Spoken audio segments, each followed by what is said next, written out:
sont partis, ils ont mis à leur place une nouvelle élite de noirs bien blanchis. Le monde blanc rigole, les nouveaux c'est bizarre, sont pires que les anciens, c'est sûrement un hasard. Le monde blanc rigole quand un petit sergent se fait sacrer empereur avec 1000 glorioles. Après tout c'est pas grave, du moment que les terres produisent pour les blancs ce qui est nécessaire. Le coton, l'arachide, le sucre, le cacao remplissent les bateaux, saturent les entrepôts. Alors bonjour à tous, on va commencer le grand 3, les sociétés coloniales, réalité et représentation. Dans cette nouvelle partie, on va chercher à montrer les différences entre la réalité des colonies et les représentations, c'est-à-dire les images que les États colonisateurs vont chercher à en donner. Alors, dans notre première sous-partie, grand A, connaître la science coloniale, on va déjà voir quelles vont être les connaissances produites par les sciences que les États colonisateurs vont acquérir sur ces colonies. Pour exploiter et gouverner un empire, il faut le connaître. Les États européens l'avaient bien compris et ils ont développé très rapidement toute une série de sciences coloniales qui vont produire une très grande quantité de connaissances sur les pays extra-européens, mais aussi tout un tas de représentations racistes notamment quand il s'agissait des sciences de l'homme. Par exemple, dans ce rapport sur la Guadeloupe, on trouve de la botanique, de la zoologie, de la géologie, de l'agronomie, de l'économie, du droit, etc. D'autres ouvrages scientifiques offrent un panorama mondial sur un seul sujet à travers le monde, comme ce rapport de géologie sur l'or dans le monde. Parmi les scientifiques, on trouve donc des botanistes qui repèrent et inventorient les plantes exploitables par l'industrie, comme l'EVA pour le caoutchouc, comme au Congo belge évoqué dans la première partie du cours. On trouve des géographes et des cartographes qui tracent les cartes que les futurs colons pourront utiliser pour étendre leur territoire. On trouve des géologues qui prospectent pour trouver du minerai dans le but de l'exploiter en construisant des mines. Ou encore des naturalistes qui vont étendre le domaine de la biologie et de l'évolutionnisme. Les métropoles, elles, vont ouvrir des universités spécialisées dans les colonies. On va avoir par exemple l'École nationale supérieure d'agriculture coloniale, qui va publier des études très spécialisées sur des sujets très précis, afin de connaître les potentialités de l'exploitation des ressources. Donc on recense, on mesure, on pèse, on évalue le potentiel des territoires, combien de tonnes de charbon, combien de quintaux de riz, combien de barres de nickel on peut produire par an. Comment peut-on mettre en valeur et développer les colonies? Bref, c'est la science, ce sont les sciences qui vont prendre en charge ces questions-là. Et puis, il y a aussi les sciences humaines. Les sciences humaines, elles vont jouer un grand rôle dans la connaissance des peuples colonisés, mais aussi dans la transformation des sociétés colonisées. Elles vont avoir un impact sur les sociétés colonisées, on va le voir. Déjà, avec la colonisation, on a la naissance de ce qu'on peut appeler la science des races, comme l'anthropométrie, la mesure des corps humains. Mais on a aussi la science des ethnies, l'ethnologie, la science des peuples. La science des races, comme l'anthropométrie ou la craniologie, elles vont se charger de vouloir prouver la théorie de la hiérarchie des races en entreprenant des séries de mesures physiques sur les colonisés. Mesurer le crâne, mesurer le nez, etc. pour classer les différentes populations en catégories raciales au sein d'une hiérarchie. Et de l'autre côté, l'ethnologie, donc la science des ethnies, va essayer de comprendre la culture des populations dominées, leurs rituels, leurs coutumes, leurs traditions, leurs croyances, etc. Et pour comprendre ça, on envoie des ethnologues étudier ces populations, donc des chercheurs, des observateurs qui vont venir passer plusieurs mois, parfois plusieurs années, au milieu des villages, au milieu des sociétés colonisées. Au début, ce sont même les administrateurs coloniaux eux-mêmes, des militaires, ou parfois des missionnaires chrétiens, qui effectuent ce travail. Mais comme on va le voir, Anthropométrie et ethnologie vont être utilisés ensemble et vont parfois avoir des conséquences assez désastreuses. C'est qu'il faut comprendre quelque chose. Quand les Européens ont colonisé l'Afrique, notamment, ils ont fait face à tout un tas de peuples différents. Mais ils ne savaient pas trop où se situaient les frontières entre ces peuples. Et pour eux, tous les noms qu'on leur donnait constituaient un peuple. Avec les recensements, ils en avaient des centaines. Les Bambara, les Peuls, les Fang, les Bozo, les Touaregs, les Kelagars, les Nuer, les Malinké, les Hutus, les Tutsis, etc. Mais ils ne savaient pas vraiment quoi faire de tous ces noms. Dans quelle case fallait-il les mettre? Pas dans celle de race, vu que tous ces peuples étaient plus ou moins, avec un ou deux détails près, regroupés dans la catégorie de race noire. Du coup, ils se posaient la question. Est-ce que c'était des vrais peuples, des nations, comme les Français, les Allemands, les Espagnols? Certainement pas. On ne peut pas mélanger les torchons et les serviettes. Vu qu'ils n'étaient pas de la même race, ils ne pouvaient pas considérer les groupes africains de la même manière que les groupes européens. Et donc, ils ont développé une nouvelle catégorie, qui n'est ni celle de nation ni celle de peuple, la catégorie d'ethnie. Allez hop, tout ça, c'est des ethnies. Alors, l'ethnie, c'est un concept qui désigne un groupe humain qui possède une structure familiale, économique et sociale homogène. Un groupe dont l'unité repose sur une langue, une culture et une conscience de groupe. La différence entre une ethnie et une nation, c'est qu'une ethnie, elle n'est pas politique, elle n'a pas la dimension politique. Alors que la nation va posséder cette dimension politique, on parle d'ailleurs d'État-nation, une nation pour un État. Alors ce concept d'ethnie, il existait plus ou moins avant la période coloniale, mais bon, il a surtout été utilisé durant cette période. Et donc, comme je disais, pour étudier les ethnies, ce nouveau concept, il faut des ethnologues, les spécialistes des ethnies, mais on peut utiliser aussi l'anthropométrie, la mesure physique des corps. Donc il faut chercher à caractériser chaque groupe culturellement et physiquement. Donc on mesurait le nez, le crâne, la taille, etc. pour identifier que les Bambara étaient plus trapus que les Malinké, que les Tutsis avaient un nez plus fin que celui des Hutus, etc. Le problème, c'est que dans tous ces noms, que les colonisateurs classaient dans la catégorie ethnie, on pouvait avoir des tas de choses différentes dans la réalité.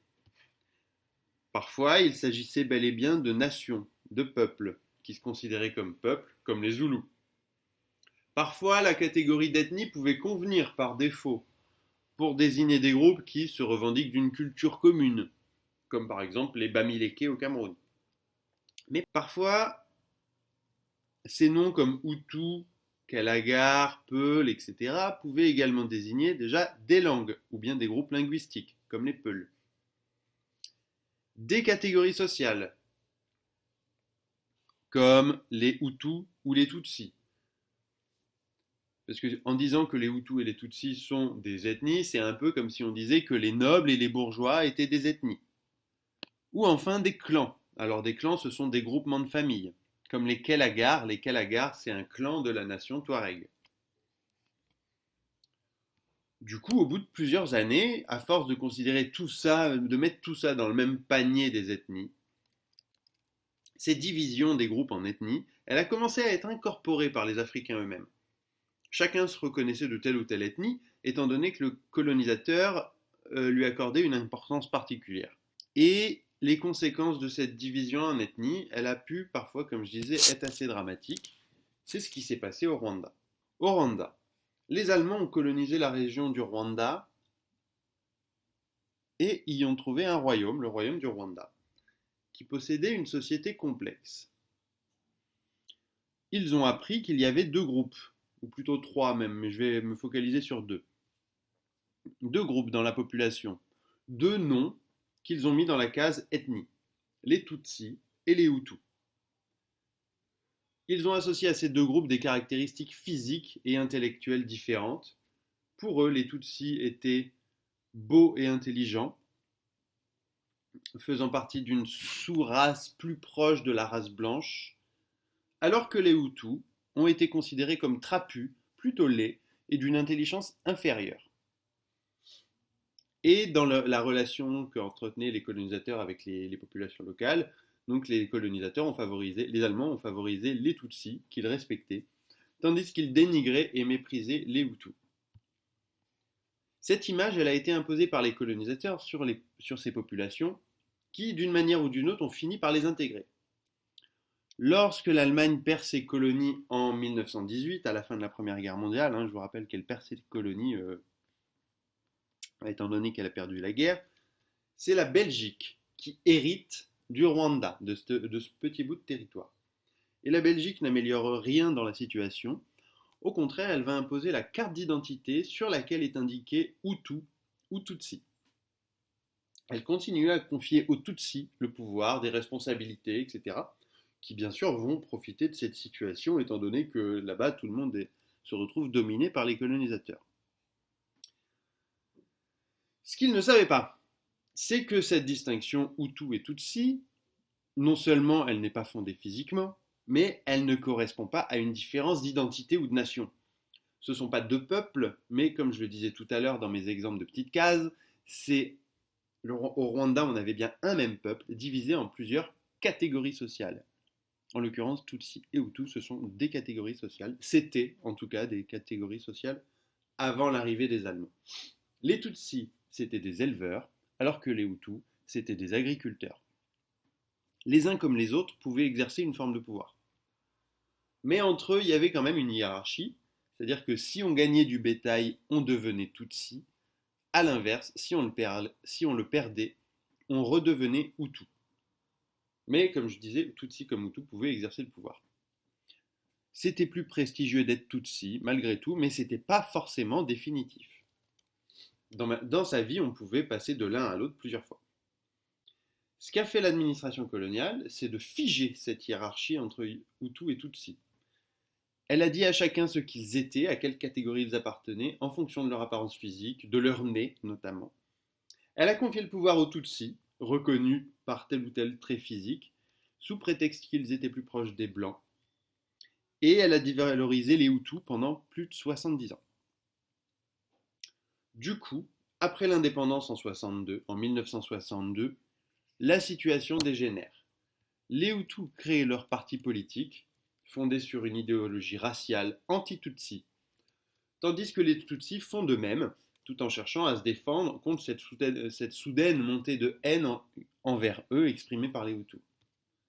Pendant 30 ans, de nombreux épisodes de massacres et de violences vont ponctuer les rapports entre Tutsis et Hutus, jusqu'en 1994, année durant laquelle des fondamentalistes Hutus vont prendre le pouvoir et perpétrer le génocide des Tutsis, qui fera 800 000 morts en 3 mois. Entre avril et juin 1994, toute une population en a massacré une autre, un par un, à la machette. Si je prends le temps de développer cet exemple extrême, c'est pour montrer que la colonisation a cherché à s'imposer à l'aide de la science et que cela a eu des conséquences réelles, parfois très dramatiques, sur les sociétés colonisées.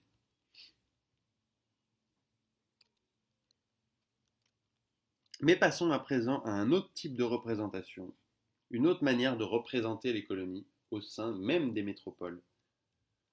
Il s'agit des expositions coloniales. Je déclare ouverte l'exposition internationale coloniale de 1931, noble entreprise d'union et de paix entre les nations.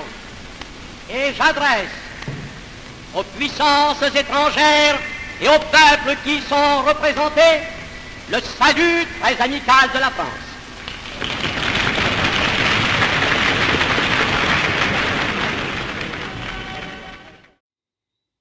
Dans les métropoles comme la France, l'Allemagne, la Belgique ou l'Angleterre, la préoccupation, c'était de célébrer la puissance de l'Empire. Et lorsque cet empire est composé, comme pour la France, de 12 millions de kilomètres carrés et de presque 100 millions d'habitants, il faut montrer la diversité, la richesse qui compose tout cet espace Il faut faire rêver avec cet empire qu'on domine et qu'on civilise. Et il faut aussi, surtout, en justifier les dépenses. Et c'est pour atteindre cet objectif que les États vont organiser dès la fin du XIXe siècle des expositions coloniales sur le modèle des expositions universelles qui, elles, glorifiaient l'industrialisation. Quasiment chaque année, dans une grande ville, comme Paris, Bruxelles, Londres, Lyon, Marseille, les métropoles organisaient un grand événement d'envergure nationale, voire internationale, pour montrer les richesses et les merveilles de son empire. On y reproduisait des monuments présents dans les territoires colonisés, les environnements naturels, etc. Et la plus célèbre de ces expositions, l'exposition coloniale de Paris en 1931, c'est là qu'on déborde un peu du cadre temporel de notre chapitre. Donc cette exposition coloniale de Paris en 1931, elle a duré plus de 8 mois et elle a accueilli 34 millions de visiteurs. L'exposition coloniale, ce fut l'apogée de l'Empire. En 6 mois, 34 millions de visiteurs ont manifesté sur le fait colonial une parfaite bonne conscience. Ceux qui dénonçaient, et ils n'avaient pas toujours tort, les abus et les injustices ont organisé une contre-exposition intitulée « La vérité sur les colonies ». 5000 visiteurs en 7 mois. 5000 contre 34 millions pour l'exposition coloniale. Imaginez, 110 hectares, au mois de Vincennes, autour du lac Daumesnil. En quelques heures, on passe des pagodes du Laos à la tour des Bucranes, à Madagascar, haute de 60 mètres. On se jette dans les ruelles étroites d'une ville de l'Afrique occidentale.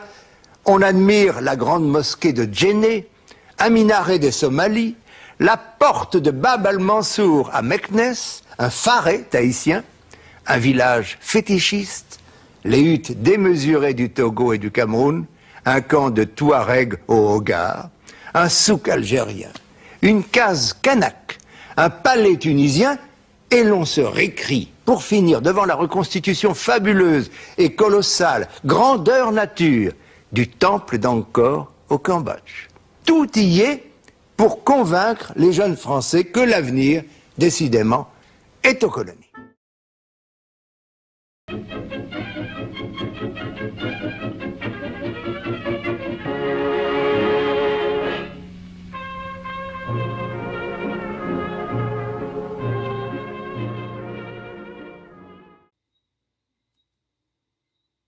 Mais dans ces expositions, on y mettait également en scène les peuples, les ethnies, les fameuses ethnies qui peuplaient ces colonies. On sélectionnait un certain nombre d'indigènes, on les faisait venir par bateau et on leur demandait, ou on les obligeait même parfois, à revêtir leurs habits traditionnels, voire pas d'habits du tout pour les présenter nus, et on leur demandait de jouer les sauvages devant le visiteur, au sein de ce qu'on appelle aujourd'hui des zoos humains. Alors on n'utilisait pas cette expression de zoo à l'époque, on parlait plutôt de village indigène ou de village nègre quand il s'agissait de l'Afrique notamment. Les colonisés étaient ainsi réduits à l'état de sauvages, exposés aux yeux des visiteurs curieux en recherche d'exotisme. Ils étaient parfois vaccinés en public, à la fois pour montrer aux visiteurs qu'ils ne risquaient pas d'être contaminés par quelconque maladie ramenée des tropiques, mais aussi pour illustrer la mission civilisatrice de la France. Les figurants, je ne pense pas qu'ils soient venus tout à fait de leur plein gré. En clair, les gens sur place aux colonies n'avaient pas de droits, ce n'étaient pas des citoyens. Ils avaient des devoirs. Et l'un des devoirs, c'était le devoir d'obéissance. Par conséquent, lorsqu'il était demandé à quelqu'un de faire quelque chose, il lui appartenait d'obéir, sans quoi il tombait sous le coup de la loi. Et donc il était passible de la prison. D'autres, enfin, on leur avait promis de l'argent à la fin de l'exposition. Et donc c'était un rôle à jouer et ils acceptaient de le faire puisqu'il n'y avait pas d'autre solution que celle-là.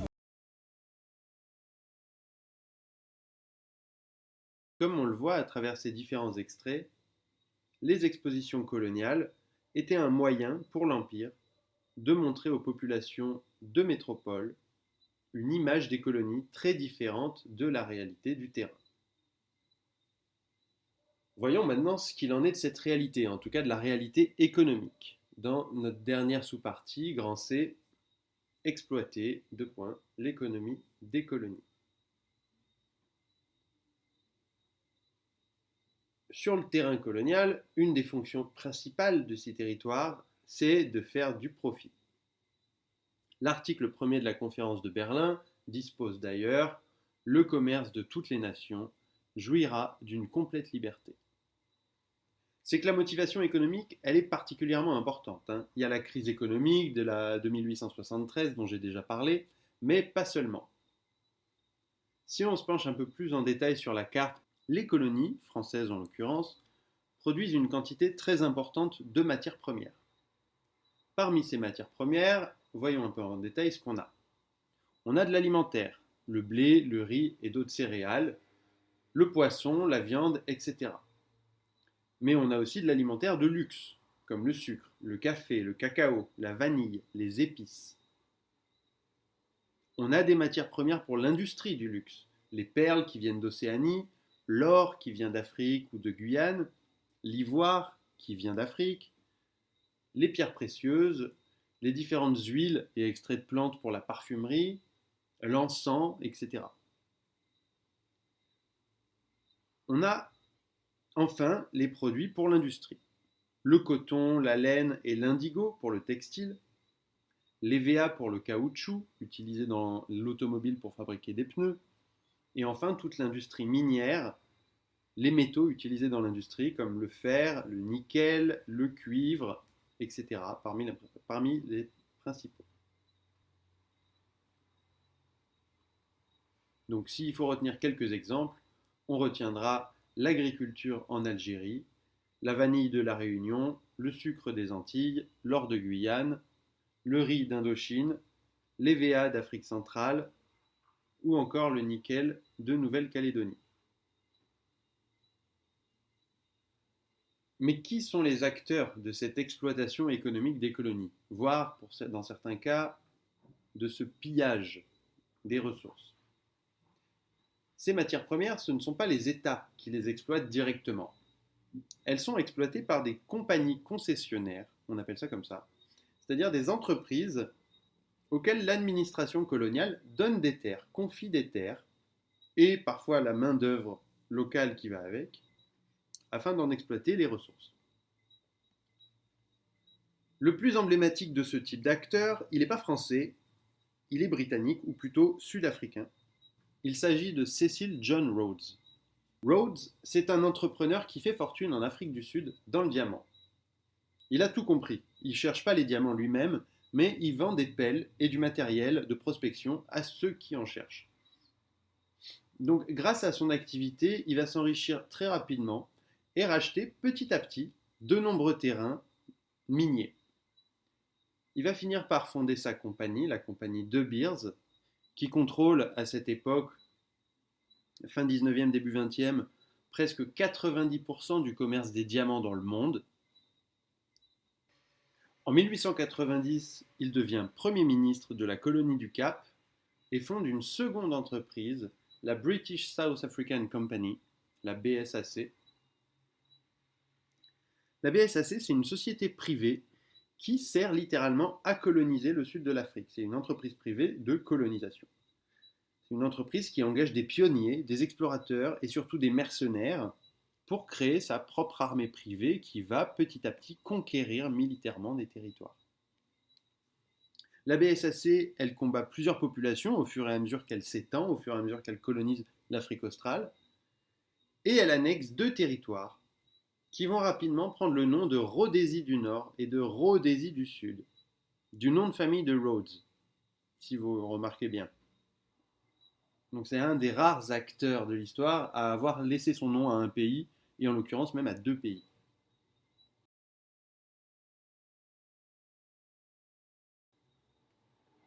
En France, on trouve moins de grands conquérants capitalistes aussi importants que Rhodes, mais il y a quand même des centaines, voire des milliers d'acteurs économiques un peu partout dans le monde, qui participent à cette économie coloniale. Plusieurs d'entre eux sont d'ailleurs membres du parti colonial en métropole, vous vous souvenez, afin de défendre leurs intérêts auprès du Parlement. Dans un article de presse de 1893 qui parle de la liste des candidats aux élections législatives, le journaliste évoque ainsi plusieurs candidats qui jouent un rôle dans l'exploitation des colonies. Monsieur Charles Prevet, le grand éleveur en Nouvelle-Calédonie, administrateur de la Banque d'Escompte de Paris et de plusieurs sociétés industrielles et de chemins de fer, n'est pas réélu en Seine-et-Marne au grand étonnement de ceux qui l'ont suivi dans sa double carrière déjà longue de financier et de politique. Il rebondit comme sénateur avec l'appui du chocolatier Meunier, dont il avait soutenu la participation à la fabrication du câble sous-marin Marseille-Tunis-Oran. Tunis en Tunisie, Oran en Algérie. Monsieur Henri Chavois, très activement mêlé à certains groupes de syndicats et de compagnies de chemin de fer, passe dans la Dordogne au premier tour. En 1889, il n'avait pas été aussi favorisé. À ce moment-là, il pensait peut-être plus au crédit foncier de Tunisie qu'aux élections. Fin de l'extrait. Donc on voit dans ces exemples les profils possibles de ces acteurs de l'exploitation des colonies, des agriculteurs exploitants, des financiers, beaucoup. On notera la présence d'entreprises de chocolaterie qui ont besoin du cacao en provenance des colonies. Et d'ailleurs, les chocolatiers publient souvent des images des colonies sur leurs produits, à commencer par le cacao banania.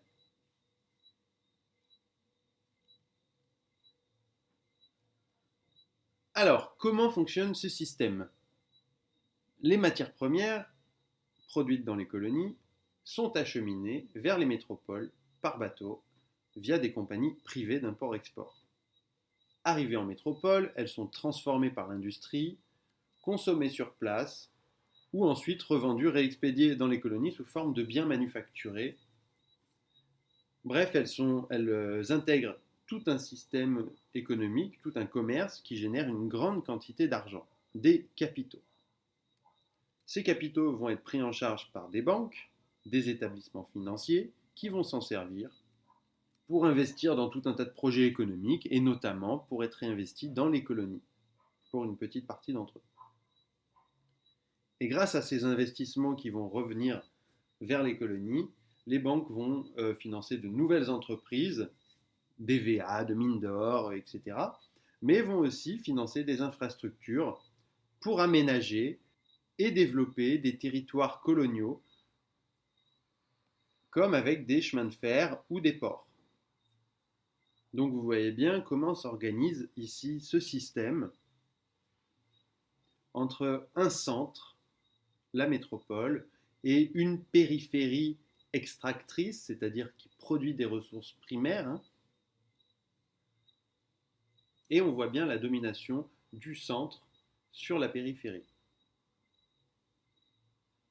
Alors, vu qu'on parlait d'infrastructures comme des chemins de fer ou des ports, un des épisodes les plus marquants de cette époque fut la construction de la ligne de chemin de fer Congo-Océan en Afrique équatoriale française, au Moyen Congo, entre 1921 et 1934.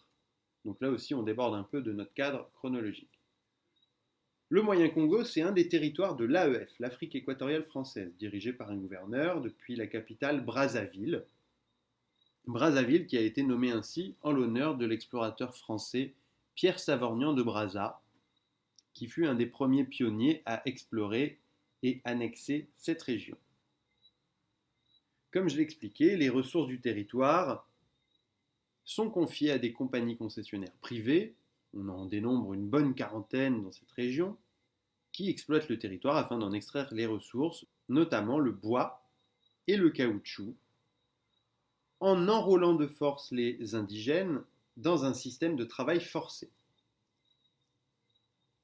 Parmi ces compagnies, on peut citer par exemple la Compagnie du Haut et du Bas Congo, ou encore la Compagnie Générale des Bois Coloniaux, qui travaillent dans cette région.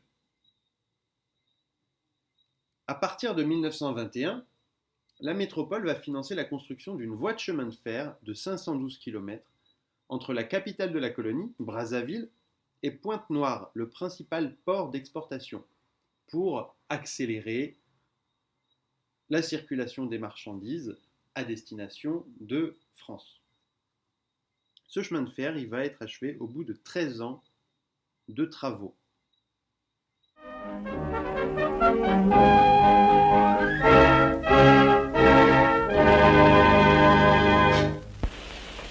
C'est une grande œuvre coloniale française qui vient d'aboutir. La jonction Brazzaville-Pointe-Noire du Congo-Océan est réalisée après 13 années de travaux. Commencé en 1921, il a fallu, pour exécuter les 610 km de la ligne, vaincre les difficultés d'une région malsaine et accidentée, lancer 92 ponts et faire 10 millions de mètres cubes de terrassement. 930 millions ont été dépensés pour cette œuvre qui a permis de relier le bassin du Congo directement avec la mer. C'est non seulement un grand progrès dans la mise en valeur des colonies françaises, mais aussi une amélioration du sort des populations indigènes de l'Afrique équatoriale. Alors, comme on le voit dans ce reportage, la France à l'époque, en 1934, voulait glorifier, voulait célébrer cet achèvement, cette réalisation qui avait duré 13 ans et qui avait coûté plusieurs centaines de millions de francs de l'époque. Et le commentateur va jusqu'à dire, le journaliste va jusqu'à affirmer que ce chemin de fer va améliorer le sort des populations indigènes d'Afrique équatoriale française. Ce qu'il ne dit pas, bien évidemment, c'est qu'en réalité, ce chemin de fer, la construction de ce chemin de fer, a coûté la vie à 20 000 Congolais. 20 000 Congolais ont perdu la vie en construisant ces 500 km de chemin de fer. Les conditions de travail étaient tellement difficiles, tellement dures, tellement insalubres, qu'il fallait parfois plusieurs mois pour construire que quelques kilomètres de voies de chemin de fer. Et les Congolais, qui étaient enrôlés de force dans ce projet titanesque, n'étaient pas protégés ni soignés comme il le fallait, étant donné la dureté des travaux. Et il a donc fallu 20 000 vies pour 500 km de chemin de fer, pour exporter principalement du bois, de l'EVA pour faire du caoutchouc, pour que les Français puissent rouler en automobile. Alors, pour conclure ce chapitre, on a donc vu que la colonisation à la fin du XIXe siècle, c'est une entreprise européenne d'expansion impérialiste, c'est-à-dire de domination à la fois politique, économique, juridique et culturelle sur de nombreux territoires, principalement en Afrique, en Asie et en Océanie. Cet impérialisme, il fut planifié notamment à Berlin en 1885 et mis en œuvre par les membres d'un parti colonial influent au Parlement. En France, l'État distinguait les colonies des protectorats.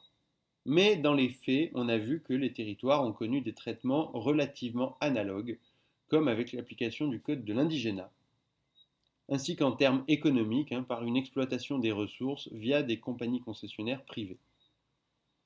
L'image que les États voulaient donner des colonies, à travers la propagande, les expositions coloniales ou encore les ouvrages scientifiques, différait parfois profondément de la réalité de ces territoires et de ces populations dominées.